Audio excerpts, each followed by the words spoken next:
Welcome to Spotlight Television. I'm Damon Roberts. Dr. Eugene Antenucci, also known as Dr. Gene, has been a healthcare provider since 1983.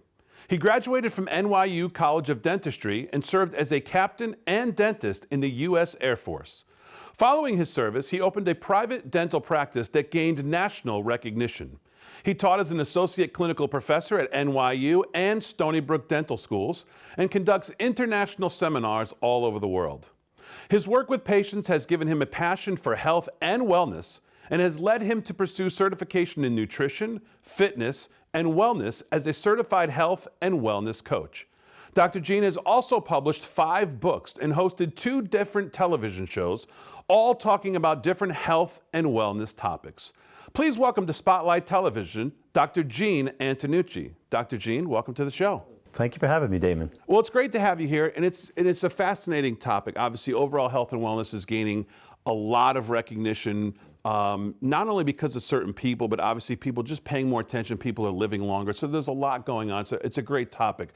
But before we get into some of the nooks and crannies of what you do and some of the things you're studying and talking to patients about, tell everybody about how you got not only into dentistry, but how you got into overall health and wellness, because some of what you're doing now in the books you're writing are not just about making sure your teeth are clean. They're not about dentistry at all, actually. Exactly. You're getting into really overall health and wellness. Tell them how you started. Well, I grew up with the dad as a physician. He was an OBGYN, and I always thought of myself as going into healthcare. And it was just different twists of fate that brought me into dentistry. I worked for a neighbor who happened to be a dentist in his office, and I was really attracted to it. This was during the end of high school, early college, and I became a dentist. And I went to NYU College of Dentistry, and I really loved what I do in dentistry, because what dentistry did was it brought me in a different way, very close to people. And I'm working, everybody thinks of dentistry as filling cavities and terrible things like root canals and all, but really I'm working one-on-one with individuals and dealing with their overall health. And that opened my eyes to many different avenues. It made me more aware of overall health and the need for people, my patients who are struggling with all sorts of things, to help them with their health issues. And people always say you can get a good look into your overall health by obviously through your gut, through your mouth, and you always hear these kind of like lines that you can get through your eyes and through these kind of things of overall looking at your overall health through the prism of other specific parts of the body. It's actually very, very scary when I can tell that a patient's diabetic. I can know just when they sit down. I could tell that they may have problems with their breathing, with their lungs, with their respiratory system. Everything is interconnected, and that's what my first book, Journey of 1,000 Smiles, was about. It's like, it's not just about teeth. I had that realization. It's our bodies are an orchestra that works together in so many ways, and a problem with your gut will show up in your mouth. A problem with your circulatory system will show up in your mouth. A problem in your mouth will show up in terms of cardiac disease. So there's an interconnectedness of our bodies and our systems that is an exquisite design, but it's also it's a scary thing when you think of it, because one system's off and the rest of our bodies are off. And that was a big impetus for me in terms of going further into looking into health and wellness and going beyond dentistry in terms of how I help people.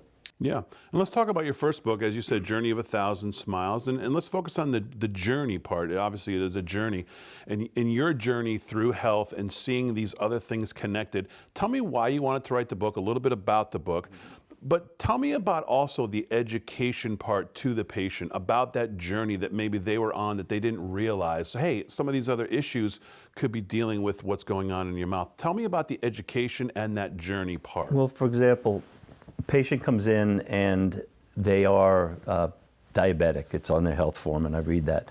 But I also see that they're obese or grossly overweight to the point of obesity. These two things come together. Now, that person needs counseling in terms of nutrition. They need counseling and nutrition will help their diabetes, but then there are other physical things that are all involved, that hypertension comes into play, different metabolic diseases and conditions, and then as we go through age, there's issues where I've watched my patients who are overweight, who are suffering from all of these metabolic diseases. They both had both knees replaced, they had their hips replaced because their bodies can't bear it. Everything starts to break apart and fall down, or break down and fall apart as we age and as we abuse our bodies.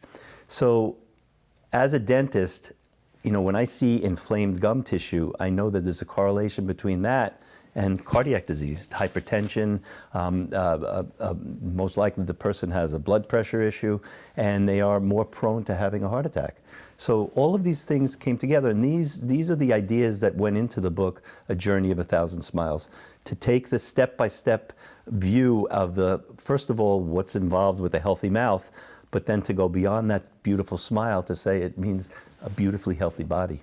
So let's talk about a couple of other books. One I'm interested in, The Forever Human, because I think that's what our whole discussion seems to be. You're always trying to gear towards being that forever human, live as long. People are living longer, obviously. Yeah, they are. Yeah. Well, at the time, I was on a trip to Italy, and when I was doing research for this book, and I was in Amalfi, and if you've ever been to Amalfi, behind Amalfi, there's a mountain that has a pathway up it. It's not a path; it's like a road just for foot traffic that goes up this mountain.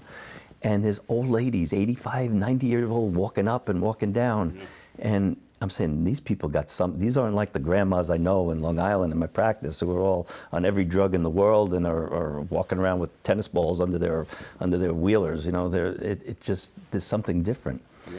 There's a book by Dan Buettner called The Blue Zone, and that book caught my interest. And there are areas in the world. He identifies 5 areas in the world where people live over 100 more than anywhere else. And Italy happens to have one of the blue zones. And this goes to your book, The Secrets of Italian Self-Care. That's why I put down that book that I was writing on longevity, The Forever Human, and I wrote The Secrets of Italian Self-Care, because Italy in 2023 was recognized as the #1 country in the world in terms of health, longevity, more people living over 100 than anywhere else in the world, less mental illness, less cardiac disease, less cancer. So there's something special about that country that's as a part of the blue zones. So I looked into Italian culture, and there are unique aspects of the Italian culture, their society, the way that they socialize, the types of food they eat. The Mediterranean diet is one of the healthiest diets that we can have, for a number of reasons, and they are living the American diet. Whole foods that are unadulterated, that are really farm to table for the most part.